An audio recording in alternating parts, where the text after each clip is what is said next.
بسم اللہ الرحمن الرحیم کی طرح ہوتا ہے، جس طرح ڈاکٹر کبھی آپ کو میٹھی دوائی دیتا ہے، کبھی آپ کو کڑوی دوائی دیتا ہے، اور ضرورت پڑنے پر وہ آپ کی باڈی کو چیرتا ہے، کاٹتا ہے، پھاڑتا ہے، چیرا لگاتا ہے، انجیکشن لگاتا ہے، بوتل لگاتا ہے۔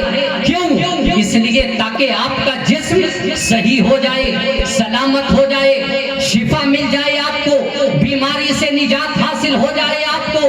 اسی طرح ایک مولوی کا کام ہے، اسی طرح مسجد کے امام کا کام ہے، اسی طرح ایک وائس کا کام ہے، اسی طرح ایک ناصح کا کام ہے، اسی طرح ایک متکلم کا کام ہے کہ وہ صرف میٹھی دوائی دے کر لوگوں کو جنت کے ٹکٹ نہ بانٹے۔ ارے وہ یہ بھی بتائے کہ فجر کی کیا اہمیت ہے، وہ یہ بھی بتائے کہ ظہر کی کیا اہمیت ہے، وہ یہ بھی بتائے کہ نماز کا کیا مقام ہے، وہ یہ بھی بتائے کہ روزے کا کیا مقام ہے، وہ یہ بھی بتائے کہ علماء کا ادب کس طرح کیا جاتا ہے، وہ یہ بھی بتائے کہ ماں باپ کی خدمت کا صلہ کیا ہوتا ہے۔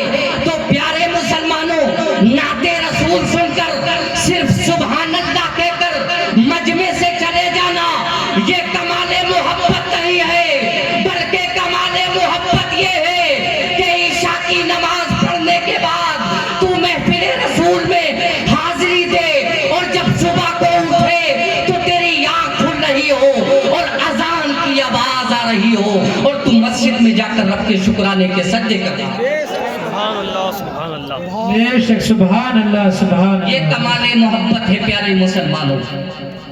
خطبہ مسنونہ کے اندر میں نے ایک آیت کریمہ آپ کے سامنے تلاوت کی، انما یتذکر اولو الالباب، عقل مند لوگ، چتر لوگ، چالاک ہوشیار لوگ نصیحت حاصل کرتے ہیں۔ نصیحت حاصل کرنا بے وقوف کا کام نہیں، نصیحت حاصل کرنا کسی جاہل کا کام نہیں۔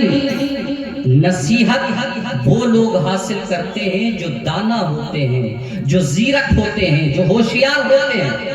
اللہ کے رسول نے فرمایا القیس من دان نفسہ وعمل لما بعد الموت۔ عقل مند وہ ہوتا ہے جو اپنے نفس کا محاسبہ کرتا رہتا ہے، کبھی فجر میں کرتا ہے، کبھی ظہر میں کرتا ہے، کبھی رات کی تنہائی میں کرتا ہے، کبھی مکان کے گوشے میں کرتا ہے۔ میرے مولا، میں 30 سال کا ہو گیا لیکن میں نے کتنی نمازیں پڑھی ہیں، کل بروز قیامت تیری بارگاہ میں آنے کے قابل ہوں بھی یا نہیں ہوں، وہ محاسبہ کرتا رہتا ہے، وہ جائزہ لیتا رہتا ہے، وہ اپنے نفس کا خیال رکھتا ہے۔ وَعَمِلَ لِمَا بَعْدَ الْمَوْتِ، اور مرنے کے بعد جو آخرت کی زندگی ہے اس کے لیے عمل کرتا رہتا ہے، کبھی ورد کرتا ہے، کبھی وظیفہ کرتا ہے، کبھی تلاوت کرتا ہے، کبھی عبادت کرتا ہے، کبھی شکرانے کے سجدے کرتا ہے، کبھی صدقات کرتا ہے، کبھی خیرات کرتا ہے، کبھی نماز کے ذریعے، کبھی عبادت کے ذریعے اپنے رب کو راضی کرنے کی کوشش کرتا ہے۔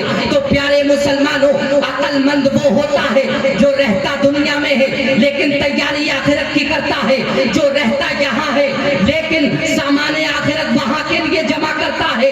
اور سرکار فرماتے ہیں والعاجز من اتبع نفسہ، اور عاجز وہ ہوتا ہے، بے وقوف وہ ہوتا ہے جو اپنے نفس کو خواہشات کا غلام بنا دیتا ہے، کبھی جوئے کی طرف جاتا ہے، کبھی شراب کی طرف جاتا ہے، کبھی غیبت کی طرف جاتا ہے، کبھی سود کی طرف جاتا ہے۔ نماز میں اس کا دل نہیں لگتا، تلاوت میں اس کا دل نہیں لگتا، مجلس رسول میں اس کا دل نہیں لگتا، کبھی ماں باپ کو گالی دیتا ہے، کبھی بڑے کا دل دکھاتا ہے، کبھی پڑوسیوں کو ٹارچر کرتا ہے۔ والعاجز من اتبع نفسہ ہواہا، سرکار فرماتے ہیں بے وقوف ہے وہ انسان جو اپنے خواہشات کا غلام بنا بیٹھا ہے، بے وقوف ہے وہ انسان جو گناہوں کے راستے پر چل پڑا ہے، بے وقوف ہے وہ انسان جو اپنی منمانی کر رہا ہے۔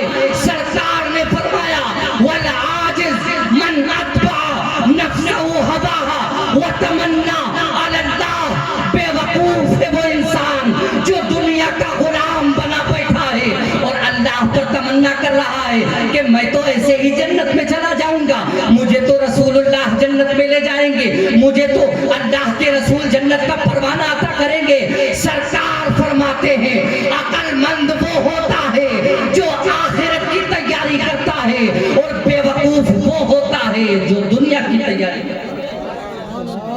سبحان اللہ نعرہ رسالت مسلک اعلی حضرت سرزمین ریا نولا فیضان دادا میاں حضور مفتی نازش مصباحی صاحب قبلہ نعرہ تکبیر نعرہ رسالت پیش ہے.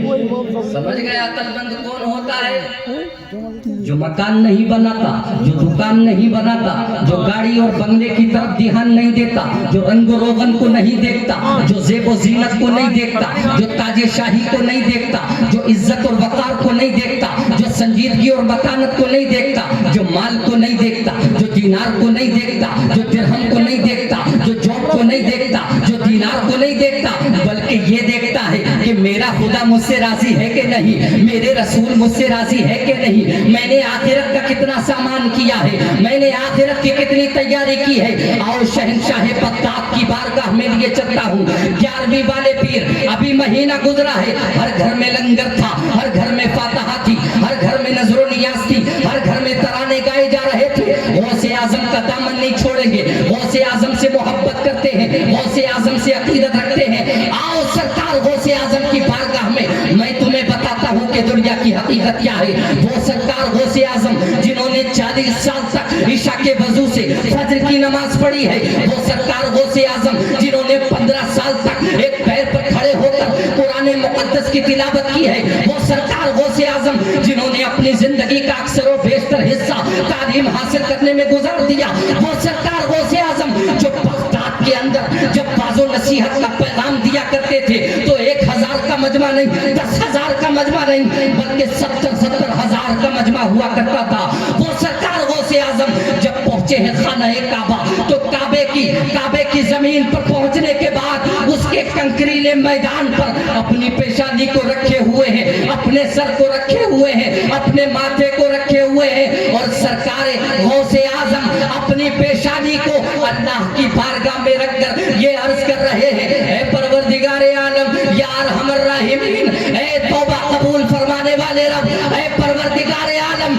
عبدالقادر جیلانی تیری بارگاہ میں آیا ہے، غوث اعظم تیری بارگاہ میں آیا ہے، عبدالقادر جیلانی تیری بارگاہ میں پیشانی کو رکھے ہوئے ہیں. سرکار غوث اعظم اللہ کی بارگاہ میں عرض کر رہے ہیں کہ عبدالقادر جیلانی تیری بارگاہ میں آیا ہوا ہے، اے پروردگار عالم، اگر کل بروز قیامت عبدالقادر جیلانی تیری سزا کا مستحق ہو تو اسے نابینا کر کے اٹھانا، تو اسے اندھا کر کے اٹھانا، کیونکہ عبدالقادر جیلانی اگر کل بروز قیامت تیری سزا کا مستحق ہوگا تو نہ تو یہ اس حالت میں تیرا سامنا کر سکتا ہے، نہ تیرے نیک بندوں کا سامنا کر سکتا ہے. کون کہہ رہے ہیں؟ سرکار غوث اعظم کہہ رہے ہیں. پیارے مسلمانوں، اور ایک ہم ہیں، فرائیڈے ٹو فرائیڈے، جمعہ ٹو جمعہ، سالوں سے نماز نہیں پڑھی اور کودا پھر رہا، ناموس سے رسالت پہ سر کٹاتے ہیں. ارے تیرے پاس نماز پڑھنے کے لیے تو سر کٹاتے، تیرے پاس نماز پڑھنے کے لیے ٹائم نہیں ہے، تو سر کٹا دے گا. سرکار مدینہ فرماتے قرۃ عینی فی الصلاۃ، میری آنکھوں کی ٹھنڈک نماز میں ہے. اگر محبت کا اظہار کرنا چاہتے ہو تو آؤ مولا کے در پر سر کو جھکاؤ. جب تم سجدے میں جا کر کے کہو گے سبحان ربی الاعلی، تم سے خدا بھی راضی، تم سے خدا کے رسول بھی راضی. لیکن تمہیں فرصت ہی کہاں ہے؟ عجیب حال ہے آج کے انسان کا. کوئی لوڈو کھیل لیا ہے، کوئی کرکٹ میچ دیکھ رہا ہے، کوئی گپے ہانک رہا ہے، کوئی خرافات میں لگا ہوا ہے، اور کوئی تو یہی کہہ رہا ہے کہ کانگریس کب آئے گی، کانگریس کب آئے گی. تو کانگریس آ جائے گی تو کیا کرنا؟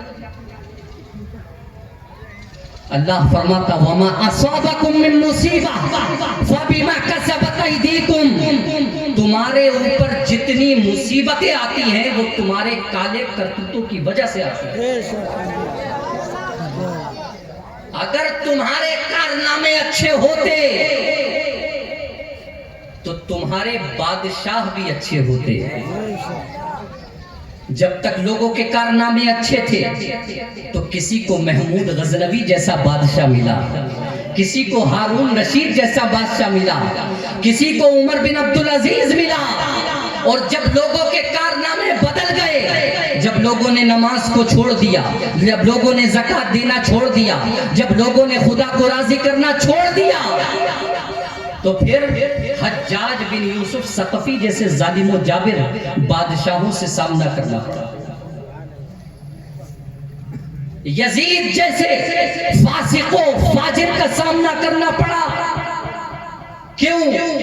اس لیے کہ مسلمانوں کے جیسے جیسے حالات بدلتے گئے ویسے ویسے بادشاہ بدلتے گئے. اگر آج بھی ہم اپنے گریبان میں جھانکیں اور اپنا جائزہ لیں اور اپنی اصلاح کریں تو پیارے مسلمانوں, گورنمنٹ آج بھی بدل سکتی ہے, حکومت آج بھی بدل سکتی ہے. یہ حکومت اللہ کے اختیار میں ہے. اللہ جب چاہتا ہے جس کو چاہتا ہے کرسی حکومت پر اس کو بٹھا دیا. یہ اللہ کے اختیار میں ہے. تو اپنے کارنامے اچھے کرو, اپنی اصلاح کرو, اپنے آپ کو تو بدلو. ہر آدمی دوسرے کی طرف انگلی اٹھا رہا ہے, آدمی اچھا نہیں ہے.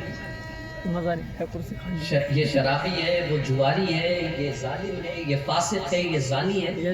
بس صبح سے لے کر شام تک ہمارا کام یہی ہے, ایک دوسرے کی غیبت کرنا. لیکن ہم کبھی اپنے گریبان میں جھانک کر نہیں دیکھتے کہ ہم کتنے پانی میں ہیں. کبھی دیکھا جھانک کر؟ آؤ قرآن کی روشنی میں بتاؤں. میں بتا رہا تھا کہ عقل مند لوگ, چتر چالاک لوگ رہتے یہی ہیں مگر تیاری وہاں کی کرتے ہیں, آخرت کی. سورہ رعد کی آیت کریمہ ہے, اللہ رب العزت نے اس کے بعد عقل مند لوگوں کی کوالٹیز